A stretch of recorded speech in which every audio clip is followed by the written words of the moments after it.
The rise of the Ming Dynasty. In the 14th century, the Yuan Dynasty, once mighty and proud, was crumbling. The court was rotting with corruption, officials plundered reshaping, and the people bent under the weight of endless taxes. Famine spread across the land, harvests failed, and disease claimed countless lives, leaving millions in misery. Those who once called themselves the sons of heaven were losing their legitimacy. Peasants rose in rebellion, and resistance groups emerged across the northern and southern provinces. Meanwhile, local warlords and military strongmen seized control of territories, turning the empire into a fractured chessboard of power. The Mongols, who had once brought the thunder of conquest across continents, were now seen as foreign rulers, despised and rejected by the people. China stood at a crossroads of history, either sink further into chaos or produce a new savior. Amid this storm, a poor orphan named Zhu Yuanzhang was born. From a humble peasant family in Haozhou, he faced hardship from the very beginning. His parents died from illness and famine, leaving their small home empty and silent. Still in his teenage years, Zhu was left to wander the land, begging for scraps to survive. Starving, freezing, and alone, he tasted the harshest suffering of society's lowest class. How long can this last? In desperation, the boy found shelter in a Buddhist monastery. Wears thin. There he donned the plain brown robe of a novice, living on alms and chanting sutras each day. The monastic life was austere, yet it offered protection from hunger and violence. No one could have imagined that this wandering beggar would one day become the founding emperor of a great dynasty. But the world was changing quickly. As famine deepened and unrest spread, peasant uprisings broke out across the land from the Central Plains to the Yangtze River Valley. Among them, the most powerful was the Red Turban Rebellion, a movement of peasants believers and the desperate poor calling for the fall of the Yuan and the rise of a new mandate of heaven. Zhu Yuanzhang, weary of his aimless life, joined their ranks. At first, he was a nameless figure among a ragged army.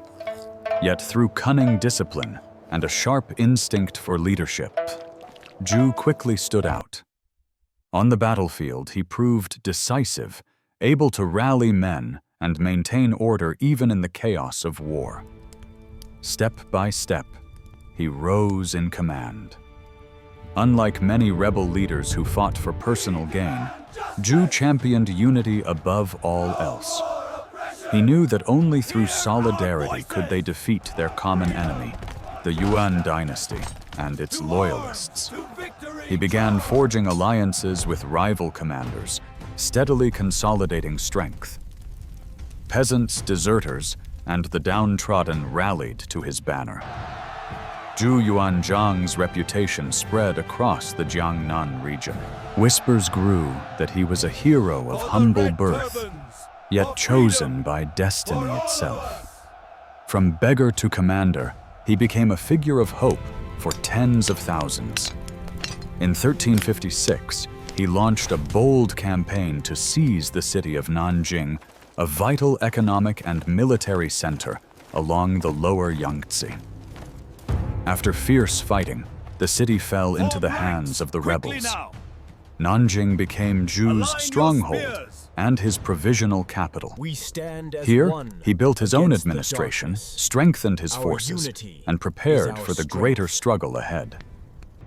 Nanjing was not only a fortress of war, but also a symbol of hope and a vision of order amid chaos. Meanwhile, the Yuan court weakened further. Its inner circle collapsed into corruption, its governance fell into confusion, and the Mongol emperor's authority commanded little respect. The people everywhere longed for a new dynasty to restore justice and stability. Zhu Yuanzhang knew that his time had come. He continued to expand his army, recruit able men, and prepare for the decisive war to claim the empire.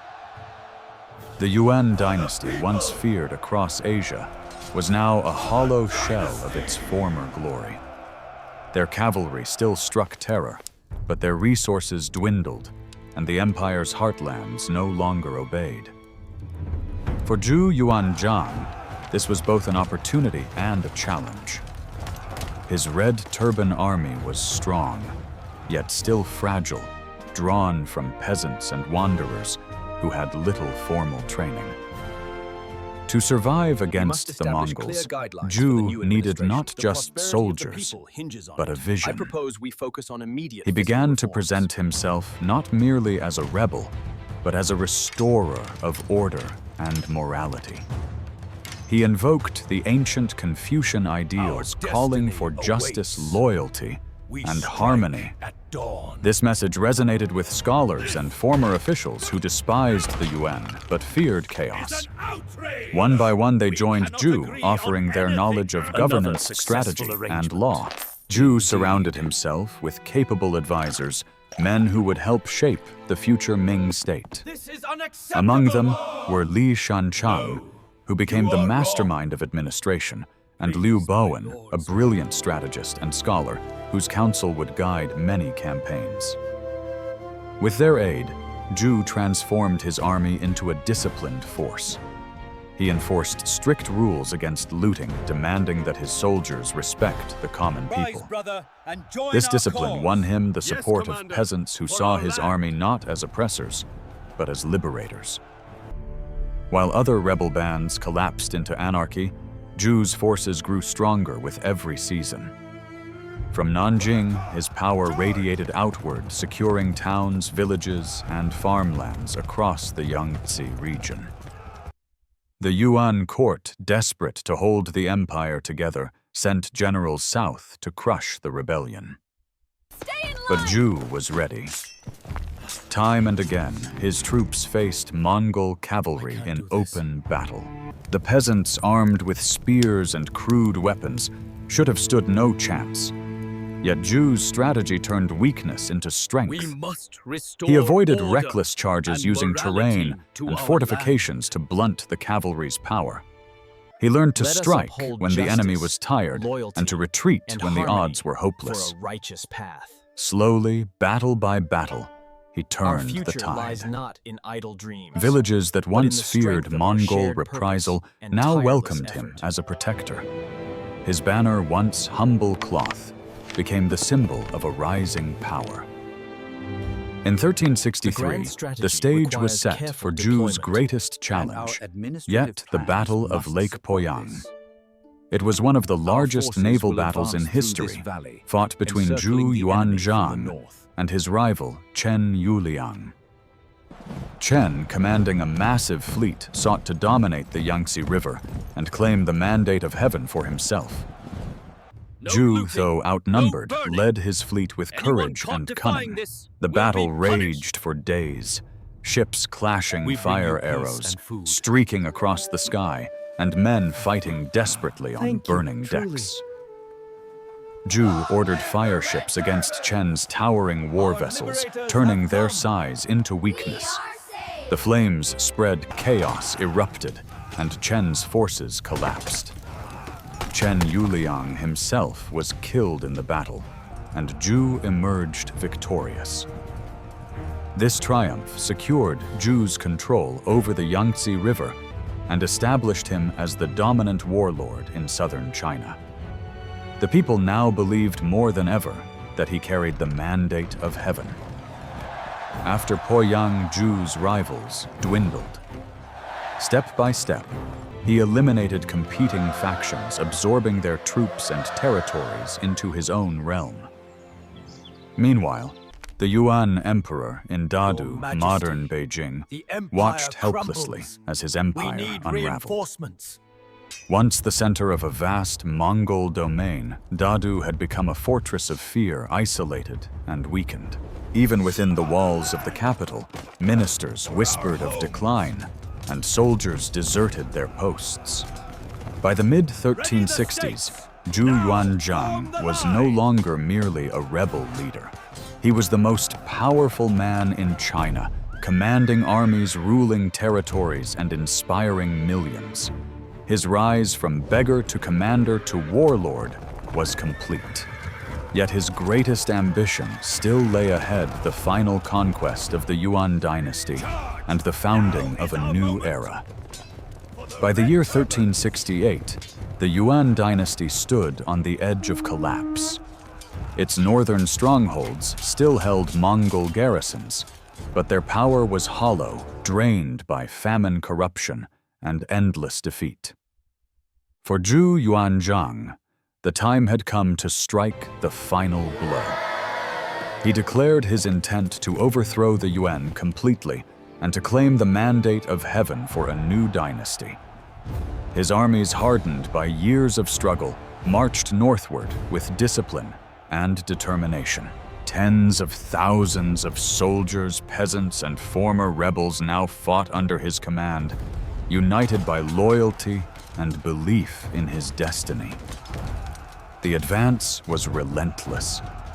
City after city surrendered, unwilling to resist the tide. Even towns once loyal to the Mongols saw the writing on the wall and opened their gates.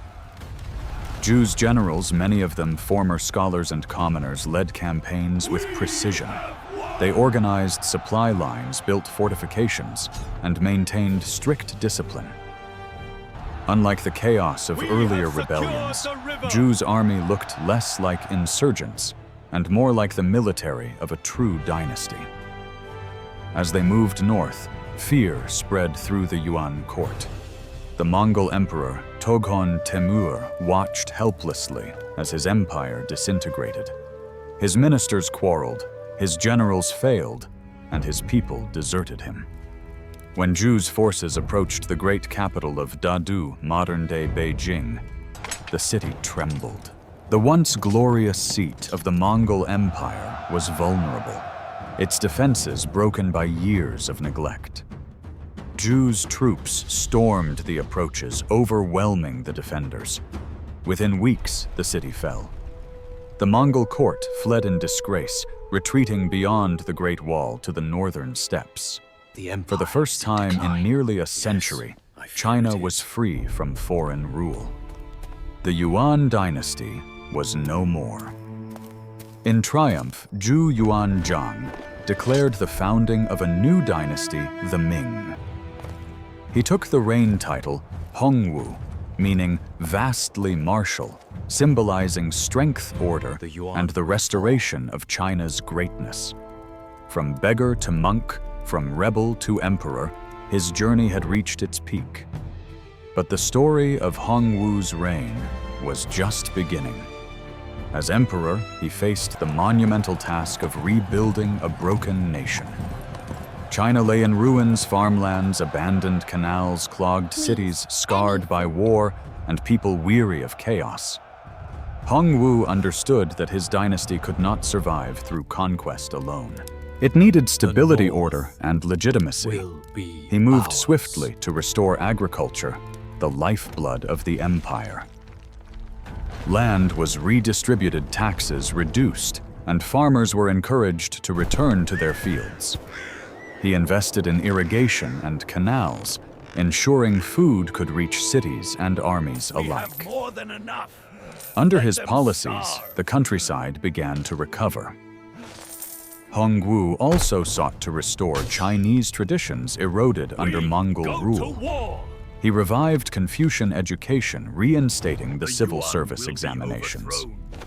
Scholars once sidelined by the Yuan were brought back into government, tasked with creating a moral and efficient administration. Yet Hongwu's vision was not only about prosperity. He ruled with iron discipline.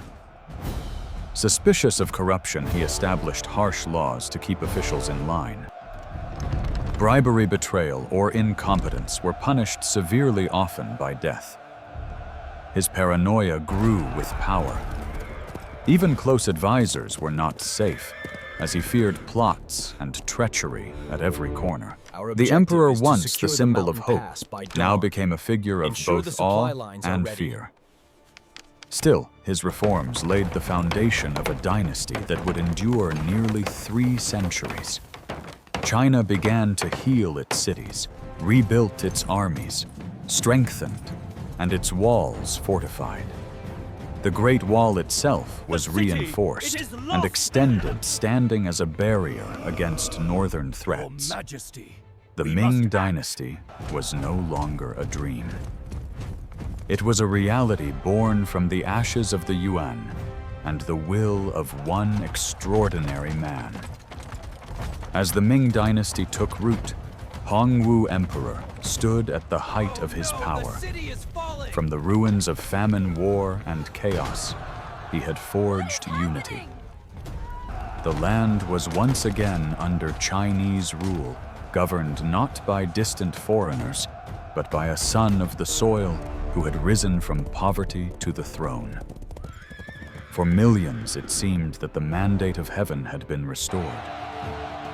But with triumph came shadows. Hongwu's years of hardship had left deep scars. He had lived through betrayal, hunger, and the endless uncertainty of rebellion. Now, as emperor, those scars turned into suspicion. He trusted few and feared that corruption would undo everything he had built. Determined to preserve order, he expanded his legal code, filling it with strict punishments.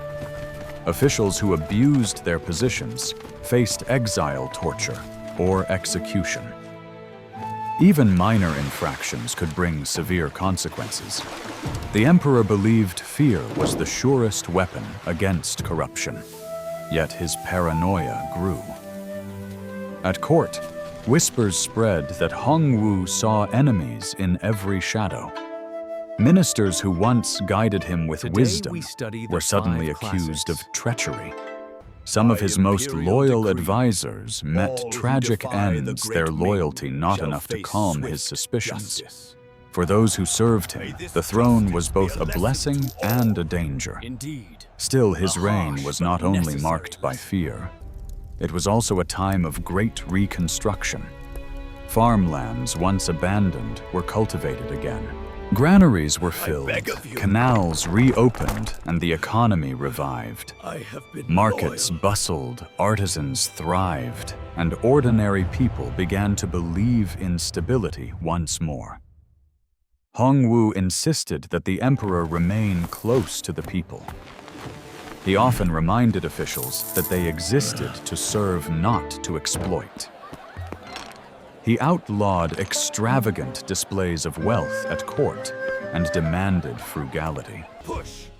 For a time, this spirit of discipline restored dignity to the empire. Beyond administration, Hongwu also sought to strengthen China's defenses. The Great Wall, long neglected, was rebuilt and fortified. Beacon towers were raised, watchmen stationed, and garrisons supplied. Though future emperors would expand it further, Hongwu laid the foundation for the wall as it is remembered today, a symbol of resilience and security. He knows. Yet even as the empire prospered, the emperor's personal life grew more troubled. He ruled with an iron fist not only over officials, but also over his own family. Succession became a source of anxiety. He appointed his grandson as heir, bypassing older sons, which later sowed conflict after his death. The seeds of future struggles were planted even in the strength of his reign. In his final years, Hongwu reflected often on his journey. He had been a starving orphan, a wandering monk, a rebel commander, and now the Son of Heaven. Few in history had risen so far from so little. He believed his life was proof that heaven chose leaders not by birth, but by destiny and virtue. When he died in 1398, after 3 decades on the throne, he left behind an empire transformed. The Ming Dynasty would endure for nearly 3 centuries, shaping China's culture, politics, and identity. Under its emperors, the Forbidden City would rise, fleets would sail across oceans, and China would stand as one of the most powerful states on earth. The legacy of Hongwu was complex. He was a liberator and a tyrant, a builder and a destroyer. He gave his people stability, but demanded obedience. He restored the greatness of China, but ruled with fear as much as with vision. Yet above all, he proved that destiny can emerge from the humblest of origins. From a boy who once begged for food at the gates of a monastery, Zhu Yuanzhang became the founder of one of China's greatest dynasties. His story is one of resilience, ambition, and the relentless pursuit of order in a world of chaos. And though centuries have passed, the rise of the Ming Dynasty remains a testament to the enduring power of will belief and the unbreakable spirit of a people longing for renewal.